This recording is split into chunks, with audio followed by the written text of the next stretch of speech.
Dear teachers, we will see passive voice in interrogative type.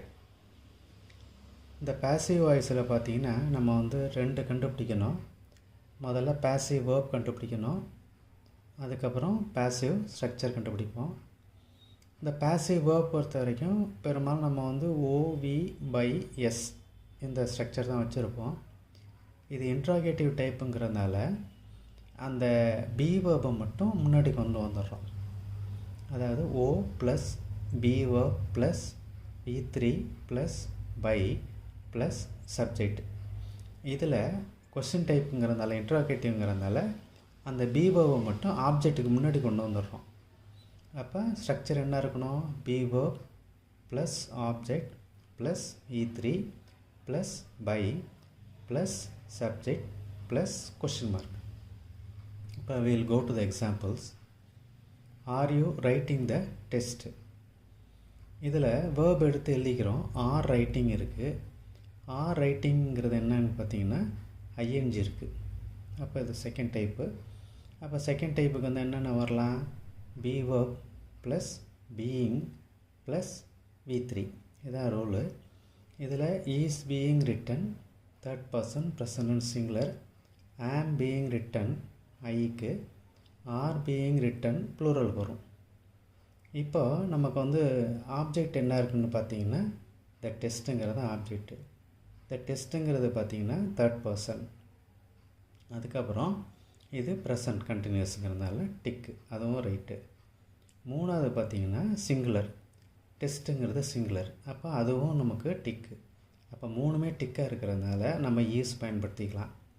இதில் நம்ம சப்ஜெக்டை இது வீக்கர்பை மட்டும் முன்னாடி கொண்டு வந்துடுறோம்.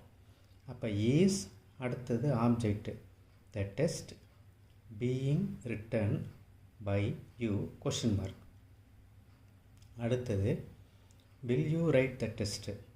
இப்போ வில் ரைட் அப்படிங்கிறது பார்த்திங்கன்னா மோடல் வெர்பு. மோடல் வெர்புக்கு என்ன rule? Modal plus be plus written V3. இப்போ நமக்கு என்ன வரும்? வில் பி ரிட்டன் வரும். அப்போ நமக்கு வந்து அந்த மோடல் வெர்பை மட்டும் முன்னாடி கொண்டு வந்துடுறோம். Modal verb plus object plus be V3 plus by plus subject. அப்போது வில்லை முன்னாடி கொண்டு வந்துடுறோம். வில், அதுக்கப்புறம் ஆப்ஜெக்ட் என்ன இருக்குது? The test. அடுத்தது பி ரிட்டன், அடுத்தது பை, அப்புறம் you. So will the test be written by you question mark. அடுத்தது third one do you write the test question mark. இப்போ டூ ப்ளஸ் ரைட் வருது. டூ ப்ளஸ் ரைட்டுனால நமக்கு என்ன ஆகிடும்? ரெண்டு ஆட் ஆனிச்சுன்னா டூ ப்ளஸ் ரைட்டுங்கிறது ரைட் ஆகிடும். இப்போ ரைட்டுங்கிறது ப்ரெசன்டென்ஸ், சிம்பிள் ப்ரெசன்டென்ஸ். அப்போ ஃபஸ்ட் டைப்புக்கு என்ன வரலாம்? Is written, am written, are return.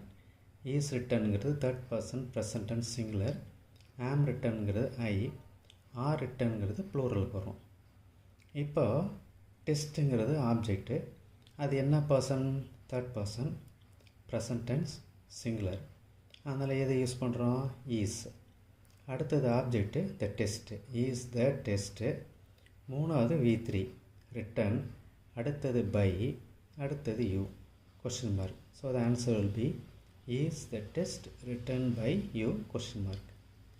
Last one, have you written the test question mark. இப்போ ஹேவ்னு வந்துட்டு, ஹேவ்னு வந்தாலே பர்ஃபெக்ட்டு. பர்ஃபெக்ட் வந்தால் நம்ம என்ன பண்ணுவோம்? ஒரு பீன் மட்டும் இடையில சேர்த்துக்குவோம். இதில் ஹேவ் ரிட்டன் வரலாம் அல்லது ஹேஸ்பின் ரிட்டன் வரலாம். முதல்ல ஹேஸ்பின் ரிட்டனுக்கு செக் பண்ணுறோம். Condition third person present tense singular. இப்போ டெஸ்ட்டுங்கிறது வந்து தேர்ட் பர்சன், ஸோ ரைட்டு. அடுத்தது இது வந்து ப்ரெசன்ட் பர்ஃபெக்ட்டுங்கிறதுனால அதுவும் டிக்கு. தேர்ட் கண்டிஷன் வந்து சிங்குலர், அப்போ டெஸ்ட்டுங்கிறது சிங்குலர், ஸோ அதுவும் டிக்கு. அப்போ மூணுமே டிக்காக இருக்கிறதுனால நம்ம ஹேஸ் பயன்படுத்தலாம். ஹேஸ், அதுக்கப்புறம் ஆப்ஜெக்ட் வந்து த டெஸ்ட், அப்புறம் பீன் ரிட்டன், அப்புறம் by, then you question mark. So has the test been written by you. Thank you.